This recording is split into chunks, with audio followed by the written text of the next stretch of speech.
അതുപോലെ തന്നെ മണ്ണിടിച്ചിലുമായി ബന്ധപ്പെട്ട് ജനങ്ങളോട് പ്രത്യേകമായിട്ട് പറയാനുള്ളത് കൊണക്കരയിൽ താമസിക്കുന്നവർ അതുപോലെ തന്നെ കാഴ്ച കാണാൻ നിൽക്കുന്നവർ. ഉരുൾപൊട്ടൽ നമുക്ക് മുൻ അനുഭവമുള്ളതാണ്.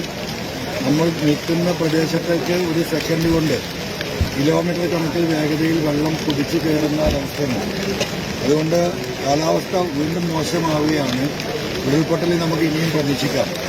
അതുകൊണ്ട് കാഴ്ച കാണാൻ വേണ്ടിയിട്ട് പുഴക്കരയിൽ നിൽക്കുന്ന ആളുകൾ, പ്രത്യേകിച്ച് ഇവിടെ നിൽക്കുന്നവർ പോലും നമ്മൾ അത്ര സേഫായിട്ടൊരു സ്ഥലത്താണെന്നുള്ള ധാരണ ആളുകൾക്ക് വേണ്ട. അതുകൊണ്ട് നല്ല മുൻകരുതൽ കാഴ്ചകൾ കാണാനും അതുപോലെ തന്നെ ഡിസാസ്റ്ററുമായി ബന്ധപ്പെട്ട് റെസ്ക്യൂ പ്രവർത്തനങ്ങളിൽ നിൽക്കുന്നവരും എല്ലാവരും പ്രത്യേകം ശ്രദ്ധിക്കേണ്ടതുണ്ട്.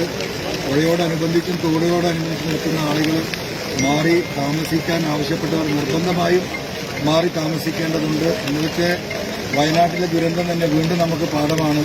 രാത്രിയോടുകൂടി വൈകുന്നേരത്തോടുകൂടി മാറണമെന്ന് പറഞ്ഞാൽ പലർക്കും മാറാൻ കഴിഞ്ഞില്ല, ചിലർ മാറാൻ തയ്യാറായില്ല. മാറിയവർ മാത്രമാണ് രക്ഷപ്പെട്ടിട്ടുള്ളത്. അതുകൊണ്ട് വളരെ ഗൗരവത്തോട് കൂടിയിട്ട് ഈ വിഷയത്തെ ജനങ്ങൾ ഒന്നടങ്കം, പ്രത്യേകിച്ചും ചാലിയാറിന്റെ രണ്ട് കരയിലും ജീവിക്കുന്ന ഈ മുണ്ടേരി തൊട്ട് അല്ലെങ്കിൽ വയനാട് തൊട്ട് കോഴിക്കോട് വരെ നീണ്ടു കിടക്കുന്ന ഈ ചാലിയാറിന്റെ രണ്ട് കരയിലുള്ള ആളുകൾ പ്രത്യേകം ഈ വിഷയത്തിൽ ശ്രദ്ധയുണ്ടാവണം.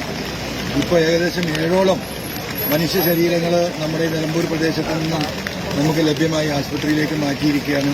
ഇനിയും പല ശവശരീരങ്ങളും പുഴയുടെ പല ഭാഗങ്ങളിലും ഉണ്ട് എന്നറിഞ്ഞ് ജനങ്ങളും NDRFും പോലീസും ഫയർഫോഴ്സും ഒക്കെ അത് കണ്ടെത്തി തെരച്ചിൽ നടത്തി അത് വീണ്ടെടുക്കാനുള്ള പരിശ്രമത്തിന്റെ ഭാഗമായിട്ട് നിൽക്കുകയാണ്. അതുകൊണ്ട് ഇനിയൊരു ദുരന്തം ഇല്ലാതിരിക്കാൻ ജനങ്ങൾ പ്രത്യേകം ശ്രദ്ധിക്കേണ്ടതുണ്ട്. ആളുകൾ മാറി താമസിക്കേണ്ടവർ മാറി താമസിക്കണം. അവർക്ക് ആവശ്യമായ എല്ലാ സൗകര്യങ്ങളും സംസ്ഥാന ഗവൺമെന്റ് ക്യാമ്പുകളിൽ ഒരുക്കിയിട്ടുണ്ട്.